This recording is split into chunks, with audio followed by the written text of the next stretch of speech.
Colourful সব কচ্ছপ, কালো কচ্ছপ তো দেখেছি, এর সাথে ব্যাঙও রয়েছে।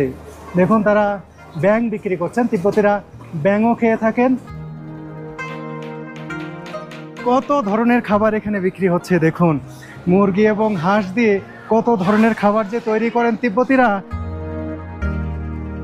মুরগি গ্রিল করে তাতে সস দেওয়া হয়েছে, এর উপরে আবার তিল ছিটিয়ে দেওয়া রয়েছে। আসলে এক এক দেশে এক এক রীতি, এক এক রকম বাজার, এক এক রকম খাদ্যাভ্যাস, এক এক রকম মানুষ, এক এক রকম ভাষা। তার মধ্যে তিব্বত আবার একেবারেই অনন্য, একেবারেই ভিন্ন, একেবারেই অচেনা। সেই অচেনা জায়গায় এসে অচেনা বাজার দেখাচ্ছি আপনাদেরকে।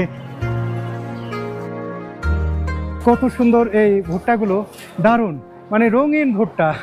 কি সুন্দর কালারফুল মূলা তিব্বতের এই বাজারে।